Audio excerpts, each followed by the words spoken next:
Evening, people. What's up? Back again.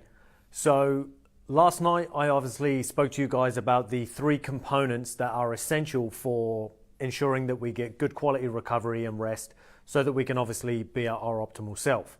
Now, yesterday I obviously covered the two main ones, which were duration and also the timing of the sleep. Now, if you're unsure about those and you don't know what I'm talking about, check out that video that was posted last night. And now, today, of course, we're going to talk about quality. So it's one thing to get the correct amount of time to sleep, and it's one thing to get that sleep at the particular time that we need it. But if the sleep that we're getting is of poor quality, then unfortunately we're not going to wake up feeling refreshed, re-energized, and our body isn't actually going to go through those repair phases that we spoke about yesterday.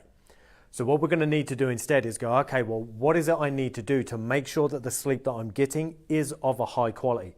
Hey John, hey Matt, good to see you guys checking in here and watching. So what we want to do is the first thing we need to do is set up our environment to make it as cave-like as possible.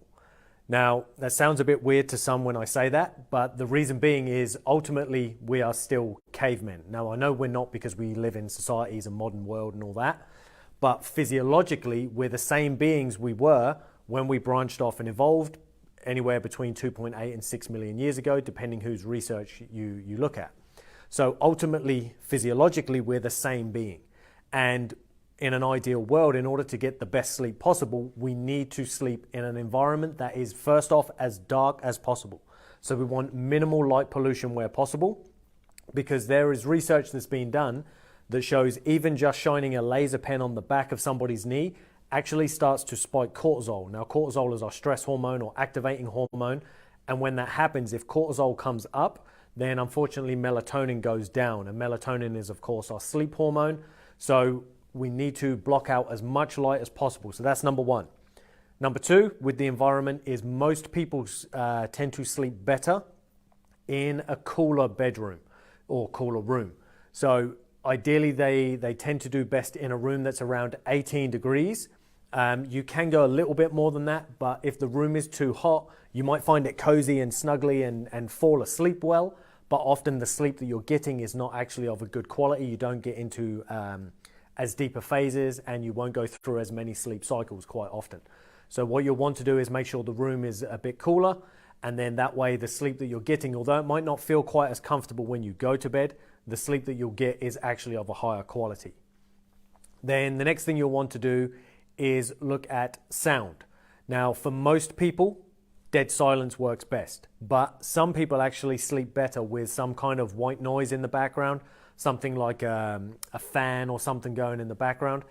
That tends to help a lot of people to, again, sleep well. It almost kind of puts them into a bit of like a trance-like state or hypnotic state.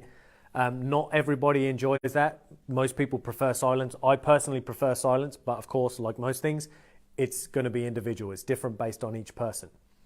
Now, the one other thing that tends to work very well for most people. So let's say you're struggling with sleep, because a lot of people tell me, oh, well, by the time I get to the evening, I don't actually feel tired, especially around 10 p.m. I feel almost like I get a bit of a pickup and like I can go again.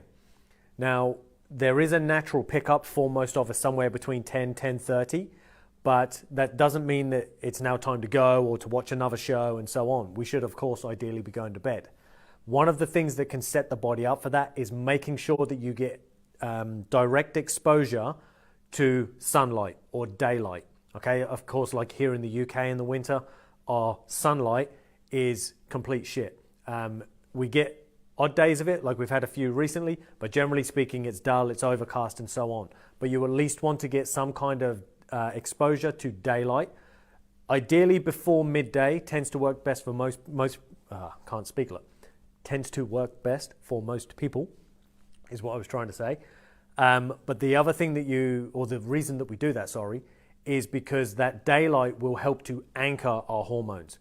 So as we wake up in the morning, cortisol is rising. That activates us and wakes us up. Obviously, as I mentioned before, melatonin is going down. But what we do when we get plenty of sunlight early on in the day is it helps to anchor those hormones and it pulls cortisol to its high point. And then as we come out of that and exit it, go inside or start to cover up our skin, etc., then that allows for cortisol to start dropping off as the afternoon progresses and so on. And then melatonin tends to be much higher for those who have had good exposure to sunlight. And another advantage for guys is that daily sunlight also helps to increase testosterone output and things like that as well, which of course is great if you have aesthetic goals and obviously energy-based goals related to your health and body transformation goals.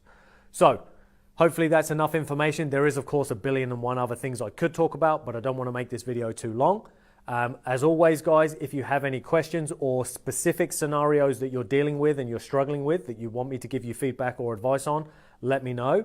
And if not, then just start off with these key things that I've just mentioned now. So we're looking at making the room as dark as possible, as cool as you can, not obviously cold, but around 18 degrees or so.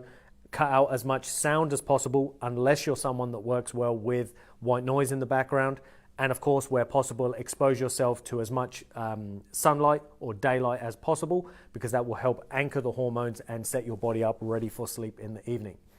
Any questions, guys, let me know. And if not, I look forward to seeing you guys later. Take it easy.